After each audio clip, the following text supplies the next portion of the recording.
विश्व नवनिर्माण की अनूठी ईश्वरीय योजना। परमपिता परमात्मा सर्वव्यापी नहीं।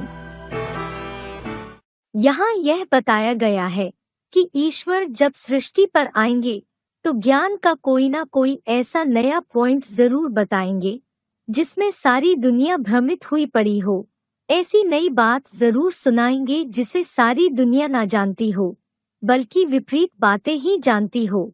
वह बात यह है कि जब दुनिया में चारों तरफ भगवान को ढूंढा और कहीं नहीं मिला, तो लोगों ने उनके लिए कहना शुरू कर दिया, वे तो सर्वव्यापी हैं, जर्रे जर्रे में भगवान हैं, कण कण में भगवान हैं, जहाँ देखो वहाँ भगवान हैं। लेकिन वास्तव में गीता का एक श्लोक ही इस बात के लिए काफी है कि तद्धाम परमम्। कृपया गीता के 15वें अध्याय के 6वें श्लोक का अर्थ देखिए, अर्थात मैं वहाँ परमधाम का रहने वाला हूँ।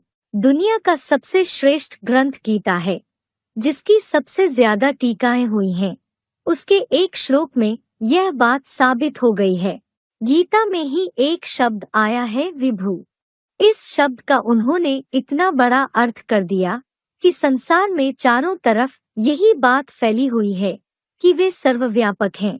वास्तव में वी प्लस भू का अर्थ यह है कि वे विशेष रूप से हर मनुष्य आत्मा की बुद्धि में भू माना याद के रूप में अपना स्थान बना लेते हैं। उसका उल्टा अर्थ लगाकर उन्होंने परमपिता सदाशिव ज्योति को सर्वव्यापी कह दिया। यहाँ बात समझाई गई है कि परमपिता परमात्मा वास्तव में सृष्टि पर सर्वव्यापी नहीं है। गीता और रामायण भी इस बात के प्रमाण हैं। गीता व रामायण में लिखा है कि जब जब इस सृष्टि पर अधर्म का बोलबाला होता है, तब तब मैं आता हूँ से साबित ही हो गया कि वे नहीं थे तब तो आए, नहीं तो उनको आने की क्या दरकार थी।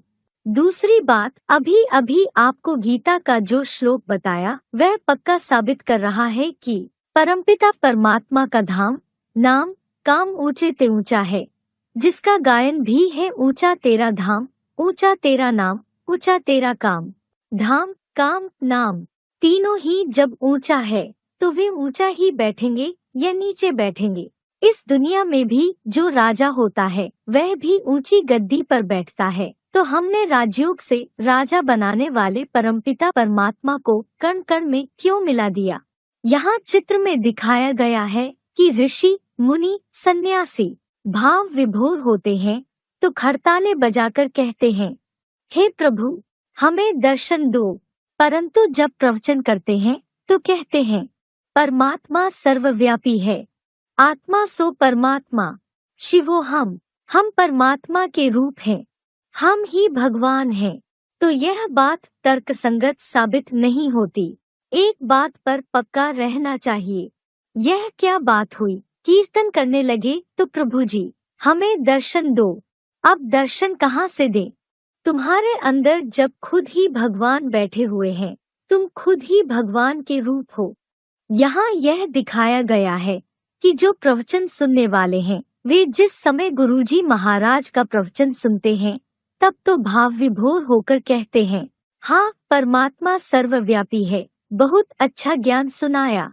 घर में पहुँचते ही भाई भाई की हत्या करने लगे। अब उन्हें भाई भाई के अंदर भगवान नहीं दिखाई दिए।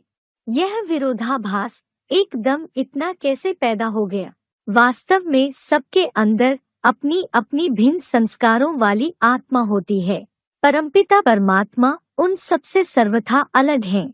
अपनी भारतीय परंपरा में शंकराचार्य की मैथोलॉजी अलग है और रामानुजाचार्य की मैथोलॉजी अलग है। माधवाचार्य की गीता में बताया गया है कि आत्मा सब अलग अलग हैं और परमात्मा उनसे अलग, जबकि शंकराचार्य की गीता में बताया गया है सर्वं खलु इदं ब्रह्म, अर्थात इस दुनिया में जो कुछ भी देखने में आ रहा है वे सब भगवान का रूप हैं। माधवाचार्य ने बताया कि हर आत्मा में अलग अलग संस्कार हैं। ये आत्माएं गर्भ में जब शरीर धारण करेंगी तो ये अपना अलग अलग पाठ ही बजाएंगी। इनका पाठ दूसरी आत्मा से मिल नहीं सकता। हम हमेशा शास्त्रों में यह मिसाल देते आए हैं कि हम सब आत्माएं सागर में बुदबुदा हैं। बुदबुदे सब सागर में समा जाते हैं, माने हम उस सागर का अंश हैं। यही कहा ना। लेकिन हम एक बात भूल गए, अगर हम बुदबुदे हैं, हम सागर का अंश हैं, तो सागर में से जो चुल्लू भर पानी हमने ले लिया, उसमें जो खारे पने का गुण होगा, वही सागर के पानी में भी होना चाहिए ना। यह पानी हमने पुनः उसमें मिला दिया। दोनों का गुण अभी भी एक ही है, लेकिन हम सबके अंदर ये अलग अलग संस्कार कैसे हैं? यह अलगाव कहाँ से आ गया? और जन्म जन्मांतर से यह अलगाव बताते चले आ रहे हैं। दूसरी बात, इसका एक और परिहार निवारण है। आपने कभी चाहा है कि हमारी आत्मा का जो अस्तित्व है वह हमेशा के लिए खत्म हो जाए? कोई चाहता है? अगर हमारी आत्मा उस सुप्रीम सोल शिव में जाकर लीन हो जाए, सागर में चुल्लू भर पानी मिला दिया गया, तो उसका अपना अस्तित्व हमेशा के लिए खत्म हो जाएगा। फिर शास्त्रों में यह बात कहाँ से आई? कल्प कल्प लगी प्रभु अवतारा। जब जब त्रेता युग होता है, तब तब राम का अवतार होता है। अजर अमर तो सभी आत्माएं हैं। वह बात तो ठीक है, वह एक अलग बात। उनका अस्तित्व, उनका संस्कार सब अलग अलग है, लेकिन हर आत्मा का अनेक जन्मों का जो पाठ है, वह उस ज्योतिर्बिंदु रूपी आत्मा के टेप रिकॉर्डर में भरा हुआ है। इस सृष्टि रूपी रंगमंच पर जब कोई भी आत्मा उतरेगी, तो सतयुग के आदि से लेकर कलयुग के अंत तक वह उतने ही जन्म लेगी जितना पहले चतुर्युगी में लिया था। अगर राम की आत्मा होगी, तो हर त्रेता युग में राम के रूप में ही जन्म लेगी। हे 16 कला कृष्ण नारायण की आत्मा होगी, तो वह हर सतयुग के आदि में नारायण के रूप में ही राज्य करेगी। इस तरह हर जन्म में आत्मा का शरीर रूपी चोला बदलने का पाठ निश्चित है। हर 5000 वर्ष के बाद हर आत्मा का पाठ ज्यों का त्यों पुनरावर्तन होता है। हर आत्मा सो परमात्मा नहीं है। सुप्रीम सोल शिव भी हमेशा अलग हैं। अगर वे भी जन्म मरण के चक्र में आने लगे, तो हमको छुड़ाने वाला कोई भी नहीं रहेगा। उस अभोक्ता सुप्रीम सोल शिव की तुलना हम भोगी आत्माओं से नहीं की जा सकती। कोई आत्मा हीरो हीरोइन पाठधारी बन सकती है, विलेन या साधारण आत्मा का पाठ बजा सकती है, लेकिन सुप्रीम सोल शिव जैसा पाठ किसी का नहीं है। उनका तो तुरिया पाठ है। वे बार बार इस सृष्टि पर हर युग में आते भी नहीं, जैसा शास्त्र में लिख दिया है, संभवामि युगे युगे, अर्थात मैं हर युग में आता हूँ।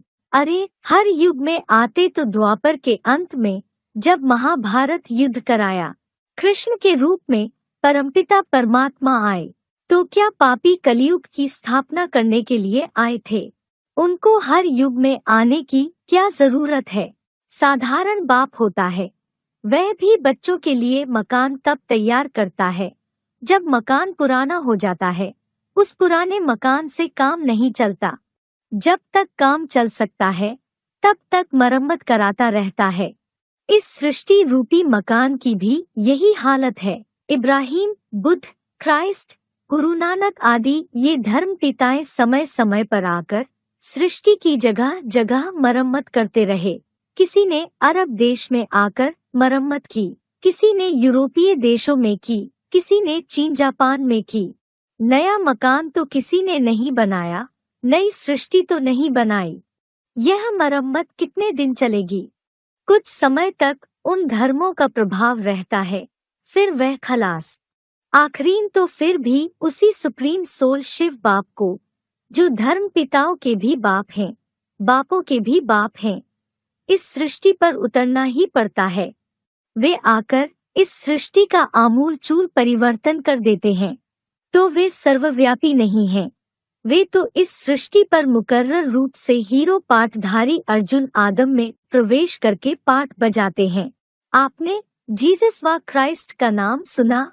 आखिर ये दो नाम क्यों?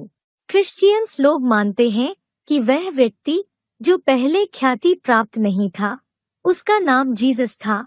फिर जब ख्याति प्राप्त हो गया, तब उसका नाम क्राइस्ट पड़ गया। इसका रहस्य कोई नहीं जानता। यह रहस्य परमपिता परमात्मा शिव आकर बता रहे हैं कि कोई भी नई आत्मा ऊपर से उतरती है तो जिसमें भी प्रवेश करती है उसका नाम बदल देती है। जैसे पहले नरेंद्र नाम था, बाद में विवेकानंद नाम पड़ गया। आचार्य रजनीश का भी ऐसे ही हुआ है। पहले यह एक साधारण लेक्चरर थे।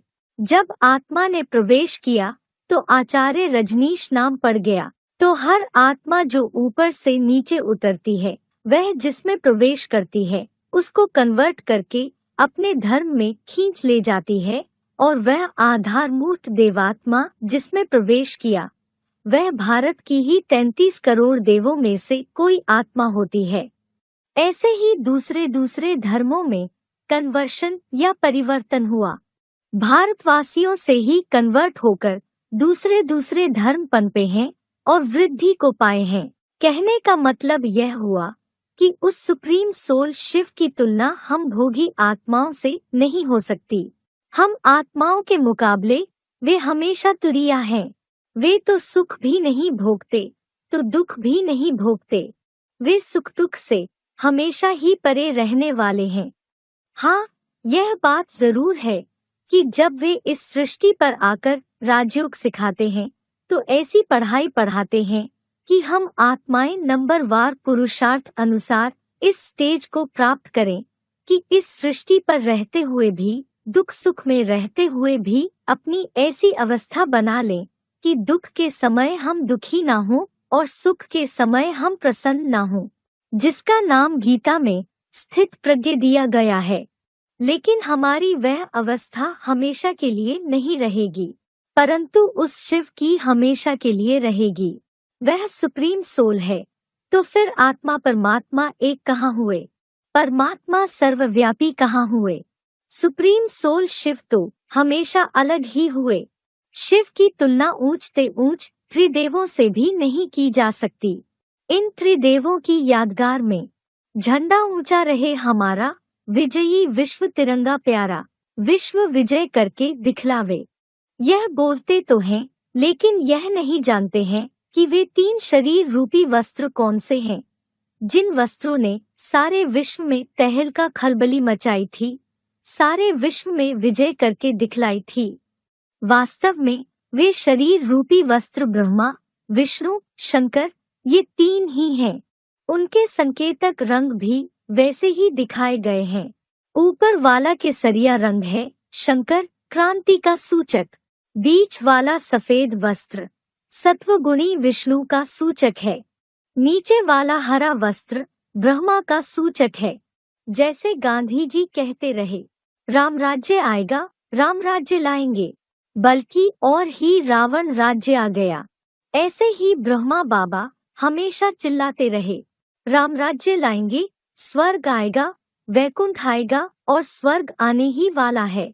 अब उस स्वर्ग की जगह ब्रह्मा कुमारी आश्रमों में चेकिंग की जाए तो पता पड़ेगा कि रौरव नर्क बन रहा है। इसलिए ब्रह्मा की मूर्तियां, मंदिर व पूजा नहीं होती, क्योंकि तथाकथित ब्रह्मा कुमार कुमारियों ने ही ब्रह्मा की दाढ़ी की लाज नहीं रखी, जबकि शंकर और विष्णु के मंदिर और मूर्तियां बनाकर आज सारे विश्व में पूजा की जा रही है।